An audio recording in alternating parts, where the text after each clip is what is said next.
क्या हुआ कि श्री सद्गुरु जी ने जैसे ही चर्चा को पूरा किया, उनके हृदय में से श्री कृष्ण तो रोज आकर के सभी को दर्शन देते ही थे, तो श्री कृष्ण जी ने दर्शन दिए।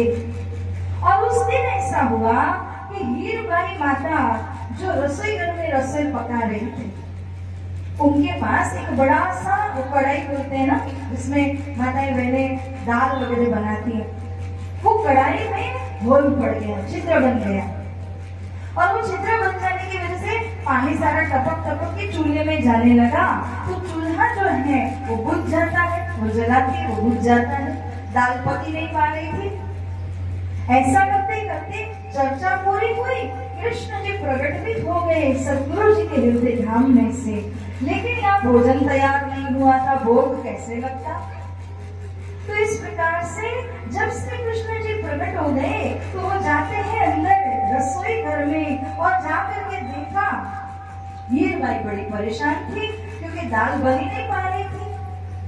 तब श्री कृष्ण जी ने हीरबाई से कहा कि बहन आज रसोई तैयार नहीं हो पाई, क्या हुआ, क्या वजह है, इतना देरी क्यों हुआ। हीरबाई कहते हैं मैं क्या करूं, आपके जैसे पूर्ण ब्रह्म परमात्मा मेरे धनी है, वो धनी तो मुझे मिल गए, लेकिन खाना बनाने के लिए ना एक अच्छी सी मुझे कढ़ाई नहीं मिल पाई अभी तक।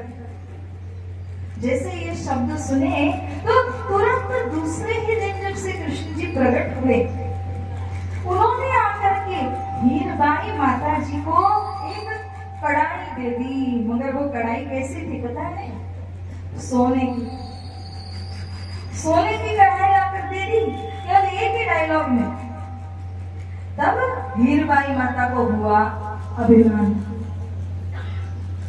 उन्हें लगा कि अरे मैंने एक बात यहाँ बोल दी तो श्री कृष्ण जी मेरे लिए सोने की कढ़ाई लेकर आ गए, तो मैं तो इनके ऊपर पूरा अधिकार करूंगी इस तरह से, और जो भी मेरे मन में आएगा मैं इनसे सीधा ही मांग सकती हूँ, ये तो मुझे जो भी ला करके देंगे।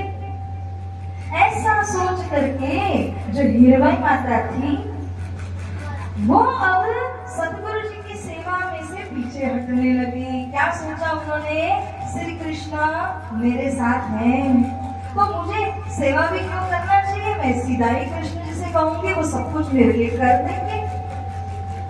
जब ये अभिमान उनके दिल में आया, सद्गुरु जी ने तुरंत पहचान लिया कि जो हीरबाई इतना प्रेम से सेवा करती थी वो आजकल इतना पीछे हट करके क्यों रहती है, क्यों सेवा में उनका मन नहीं लग रहा है।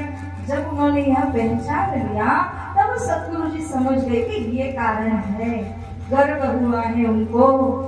अब सद्गुरु जी ने क्या किया, उनको समझाने के लिए, देखो भक्त के अंदर जो अभिमान आ जाता है सबसे बुरा लगता है भगवान को, क्योंकि अभिमान क्या होता है, नर्क का द्वार है, अभिमान कोई अच्छी चीज नहीं है।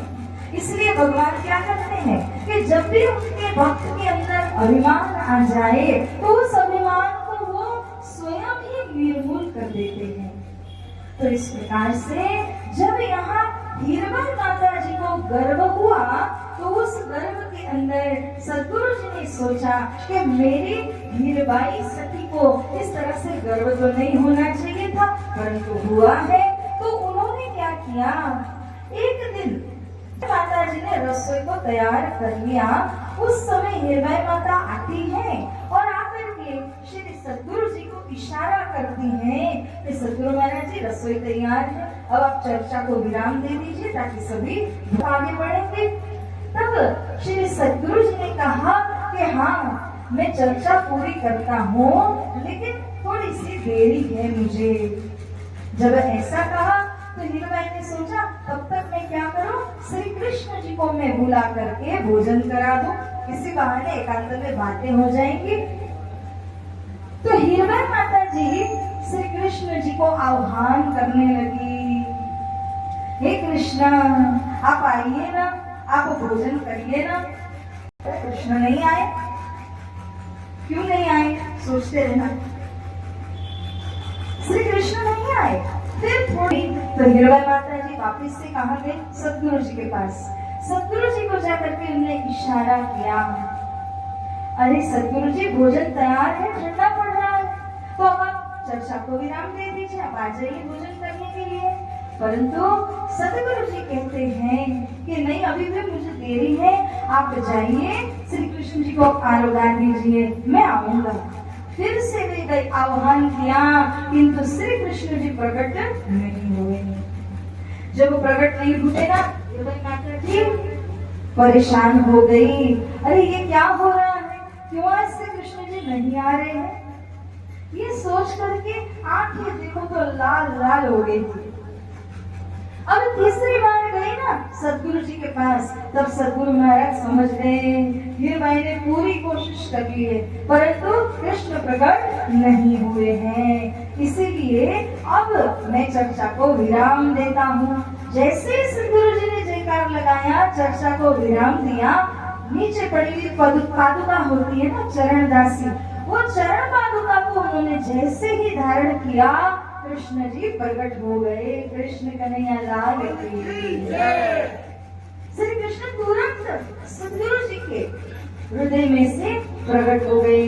जैसे ही प्रकट हुए, रसोई घर में गए, किसकी खबर लेने की, किसकी खबर लेने गए रसोई घर में, हीरबाई की।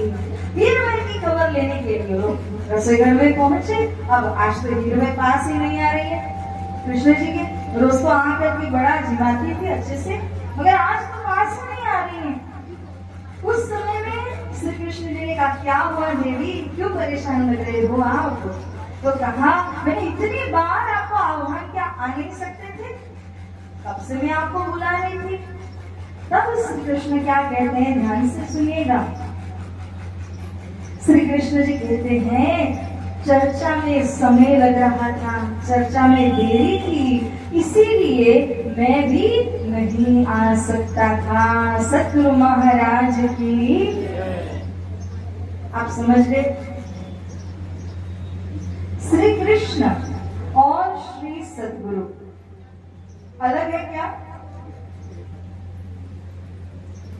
एक ही है। श्री कृष्ण जी सदगुरु जी के पावन हृदय धाम में विराजमान हैं, और इसीलिए कृष्ण जी को ले जाना है तो सदगुरु जी के बिना ले जा नहीं सकते हो। हीरबाई ने प्रयत्न करके देख लिया था ना, मगर हीरबाई माता से हुआ नहीं। हीरबाई माता ने कोशिश की कि मैं कृष्ण जी को पुकारूं, आह्वान करके बुलाने की कोशिश भी करती है, मगर श्री कृष्ण जी प्रकट नहीं हुए, क्योंकि जब तक सतगुरु जी आज्ञा नहीं दे देते, कृष्ण प्रकट नहीं हुए थे। कृष्ण कन्हैया लाल की जय। हे सुंदर श्याम जी, सदगुरु के दिल रूपी धाम में श्री कृष्ण जी विराजमान है। इसके सदगुरु जी को बाईपास करने जाओगे ना तो कुछ मिलेगा नहीं। शॉर्टकट लेते हैं तो कोई जगह में हम बाईपास होकर के निकल जाते हैं, हार्ट का भी बाईपास हो जाता है, लेकिन सदगुरु जी का बाईपास कभी नहीं हो सकता। सदगुरु जी के हृदय धाम में श्री कृष्ण जी पूर्ण ब्रह्म परमात्मा विराजमान है, इसीलिए श्री सदगुरु जी को ले जाने से कृष्ण भी मिल जाते हैं। सदगुरु जी की सेवा को छोड़ करके श्री कृष्ण जी को कितना ही क्यों न ले जा लो, मगर श्री कृष्ण हाथ में आने वाले नहीं है। श्री इंद्रावती सखी महामती स्वामी श्री प्राणनाथ जी कीर्तन वाणी के अंदर में फुरमाते हैं, सतगुरु मेरा श्याम जी, मैं इन्हीं से चरण रहूं, संबंध मेरा या ही सो, मैं ताकि सदा सुख रहूं। श्री इंद्रावती सखी जो परम धाम की सबसे आगे बात सखी है, जो परम धाम की सदगुरु मेरा श्याम जी, मैं इन्हीं से चरण रहूं। सदगुरु ही मेरे श्याम हैं, सदगुरु जी ही मेरे श्री कृष्ण हैं, और मुझे कहाँ रहना है, मुझे रात दिन उनके पावन श्री चरणों में रहना है। क्यों? संबंध मेरा या ही सो, मेरा जो संबंध है परम धाम का मूल संबंध है, वो मूल संबंध है सदगुरु महाराज जी के साथ में। इसीलिए मैं तात्पर्य सदा सुनो, मैं उनसे हमेशा क्या लेना चाहती हूँ, सुख ही सुख, आनंद ही आनंद लेना चाहती हूँ। बिना सदगुरु के श्री राम श्यामा जी को हम ले जा नहीं सकेंगे। तो सदगुरु जी की सेवा में जो ताकत है, जो शक्ति है ना सुदर्शन जी, वो अपरंपार है। सदगुरु ही वो है जो परम धाम का दरवाजा भी खोल देते हैं। तो अब मैं, क्योंकि सुंदरसान जी आ चुके हैं, मैं छोटा सा धुन बोल करके अब विराट को हम आगे बढ़ाते हैं। अब तक हम लोगों ने थोड़ा रिविजन और थोड़ी सी जो आसपास की जो बातें समझने की थी उनको हमने समझा। 1 मिनट का धुन लगा करके हम सीधा ही विराट में प्रवेश होते हैं। बोलिए श्री कृष्ण कन्हैया लाल